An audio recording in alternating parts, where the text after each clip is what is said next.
Alright, now we're gonna do our final creepypasta for tonight. And god damn it, it's 3 in the morning. I'm gonna have a bitch of a time editing this. 4 o'clock here. Yeah, I hope you have fun with that.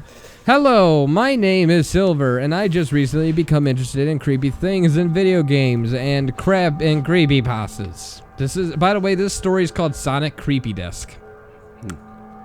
Let that sink in. The story author was like, what describes my story the best? Well, we have Sonic in there. Duh. Alright, now it is creepy. Okay, so let's Sonic Creepy.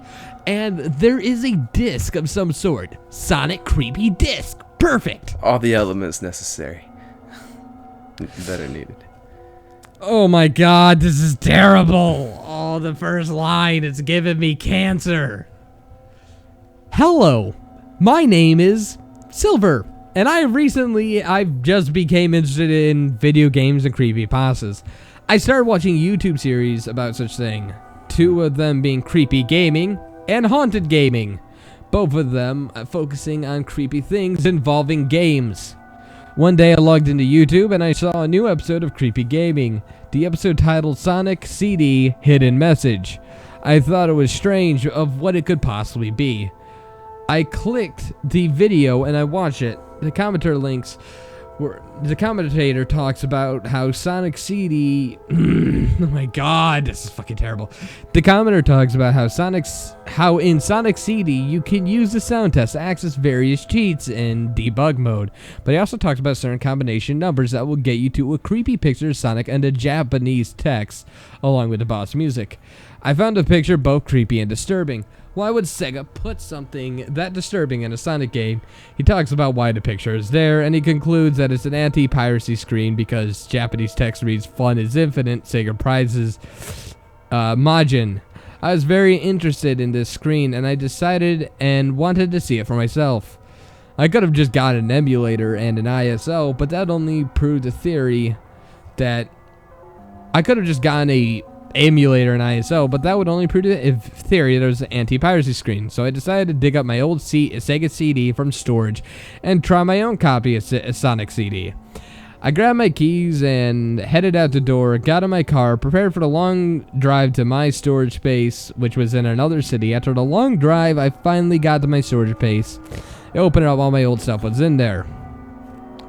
I spent nearly an hour blowing dust off of boxes and digging through them until I found my Sega CD. I finally found it under my old NES. I pulled my car along and I brought the cords on my copy of Sonic CD.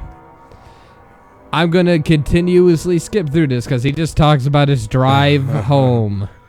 With his Sega CD. All you guys need to know is that he drove home and plugged it in. Look, I'll tell and you then he what, pressed start. Sega CD. It's been a while since I played that. You ever played the Sega CD? No, I've played the NES. I've never played a Super NES, but I've played the 64, and I basically played everything from 64 and onward, including the Hyperscan X. The Hyperscan X. I've never heard of that. I know the Sega. It's a really shitty system where basically it was made in 2006, and it's kind of like a really shitty plug and play where like you have cards you can buy which you couldn't find anywhere, and you would scan it on the system because the system had a scanner, and that would be your character. So if I had, there were 2 games. There's a Ben 10 fighting game, and there was a X-Men fighting game. In the X-Men fighting game, you scan, your character was the character card you scanned. So if you only had Wolverine, you could only play as Wolver-fucking-reen. Hashtag microtransactions to the max.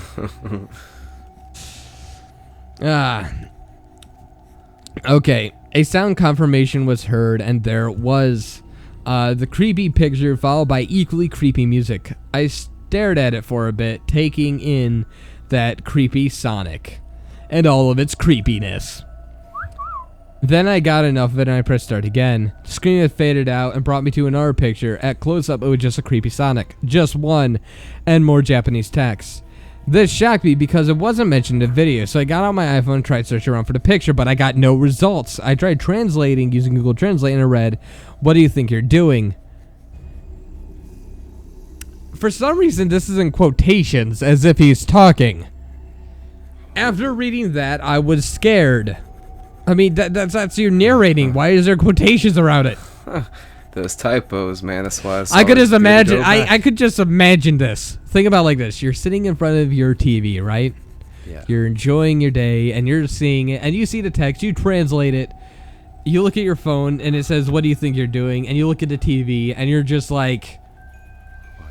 After reading that, I was scared out loud Quote, to unquote. yourself. No one's in the fucking room.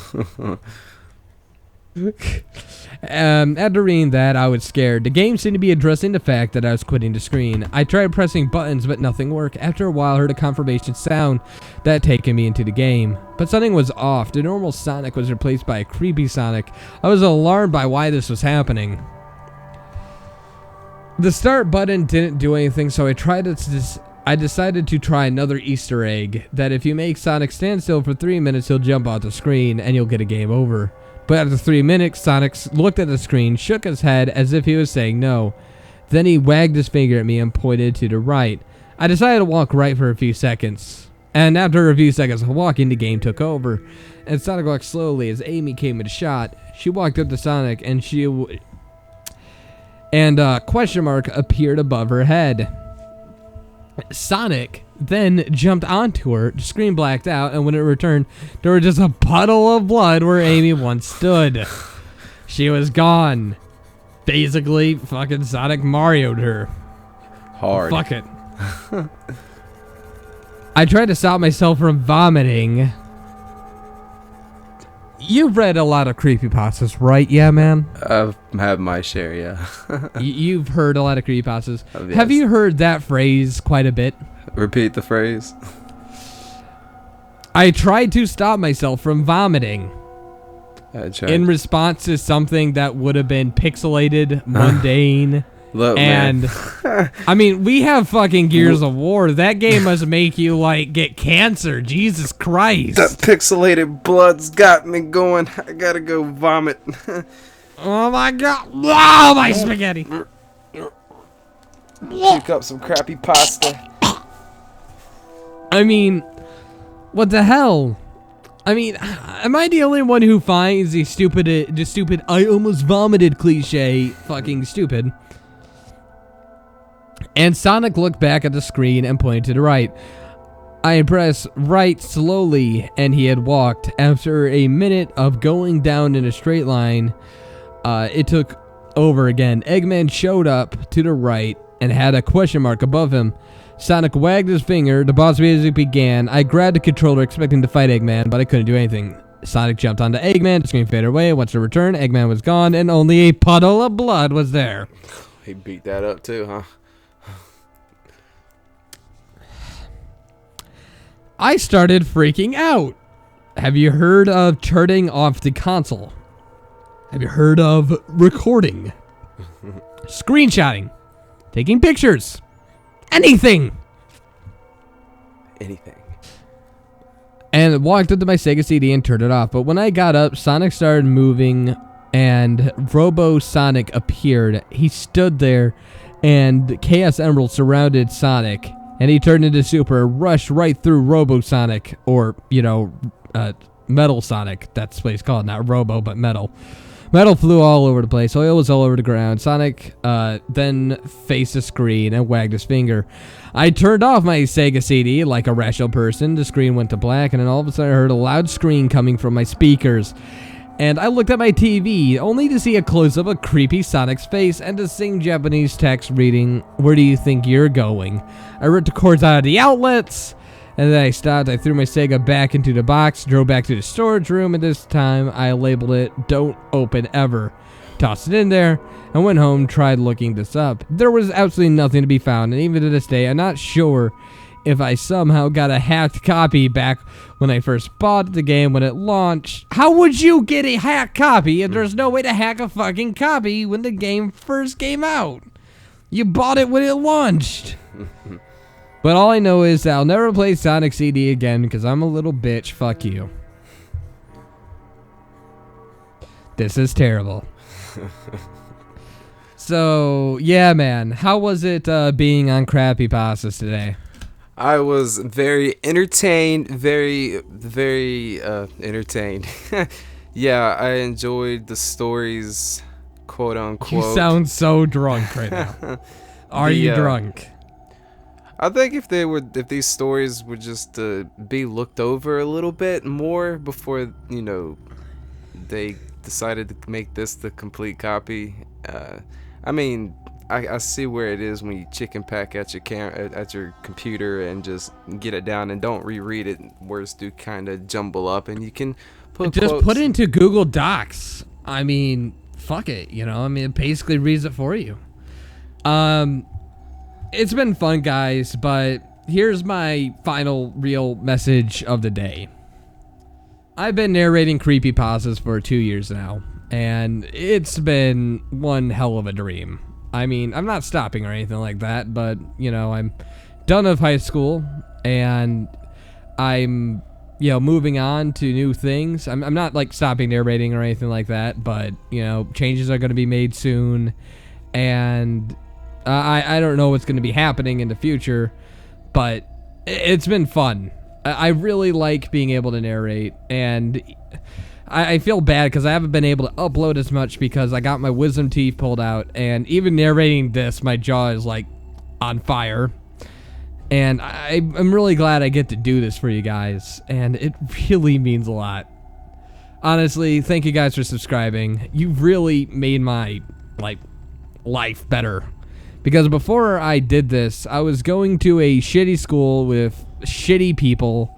I constantly got bullied. I didn't have a single friend in the fucking world.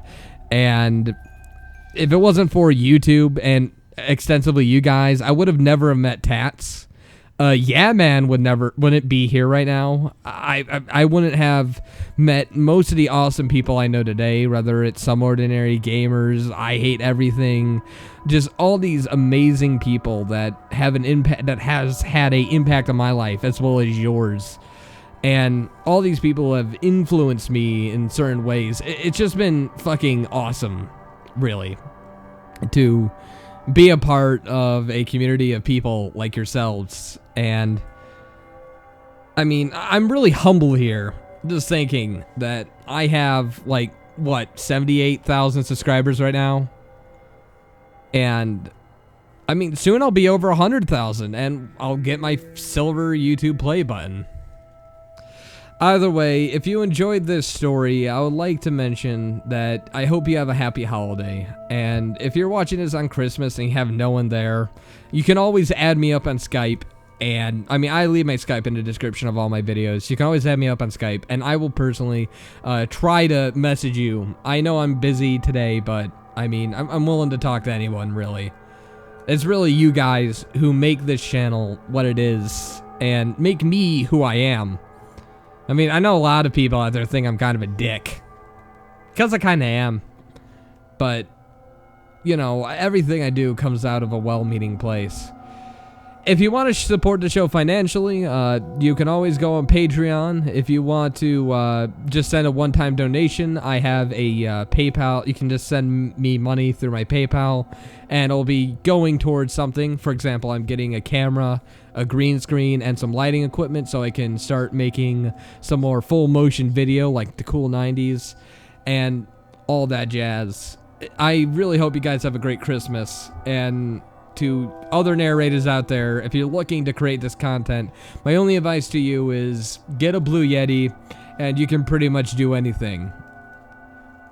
With that being said, I've been your host, That Creepy Reading. Have a fucking great holiday.